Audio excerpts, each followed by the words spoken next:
Friends, చాలా మంది నాకు ఆలోచనలు చాలా విపరీతంగా వచ్చేస్తున్నాయి. ఓకే, నేను కంట్రోల్ చేయలేకపోతున్నాను అన్న వాళ్ళకి చాలా ఇంపార్టెంట్ ఇది. వాళ్ళు ఏం చేయాలంటే, విపరీతంగా వస్తున్నాయంటే విపరీతంగా మీరు నోటు ద్వారా ఏదో చెప్తున్నట్టు లెక్క.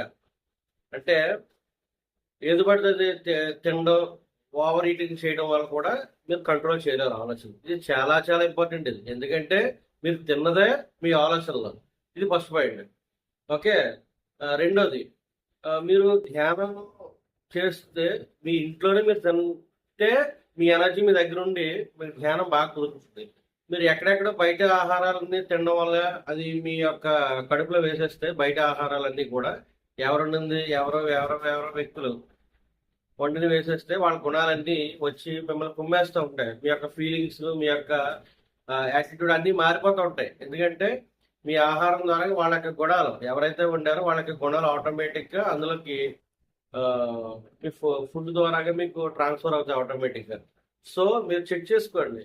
మీరు సొంతంగా ధ్యానం చేసి తిన్నది అలాగే బయట ఎవడో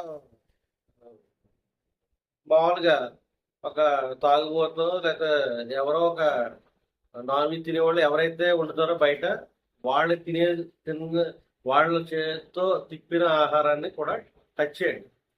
ఓకే, మీకు క్లారిటీ బాగా వస్తుంది. ఓకే, ఇవన్నీ స్వ అనుభవం నాకు. ఓకే, కాబట్టి మీరు సొంతంగా చేసుకుని తింటే ధ్యానం బాగా కుదురుతుంది, ఆలోచనలు కట్ అవుతాయి. First point. అదేవిధంగా బయట తింటే మీ యొక్క ఫీలింగ్స్ అన్ని మారిపోయి ఆటోమేటిక్గా మీకు ధ్యానం కుదరదు. ఇదేంటి నాకు ఇలాంటి ఆలోచనలు వస్తాయి అనుకోని అవసరంలా. ఆడి దగ్గర ఏదైతే ఉందో మీ దగ్గరికి వస్తుంది ఆటోమేటిక్గా వాటి చేతితో మీరు తింటే. ఇదో ఫస్ట్ పాయింట్. ఇది రెండో పాయింట్. ఇంకా మూడోది వచ్చేసి ఏంటంటే, మీరు ఆలోచనలు ఆగాలంటే కొంచెం ఆహారాన్ని మీకు లిమిట్గా తింటే ఆలోచన తగ్గుతాయి.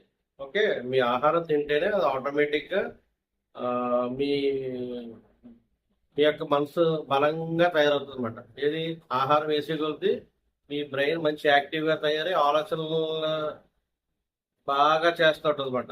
అప్పుడు మీకు ధ్యానం ఎక్కడ కుదరదు. కాబట్టి ఆహారాన్ని లిమిట్గా తీసుకుంటూ అవకాశం ఉన్నంత వరకు మీ చేతితో వండితే తినండి.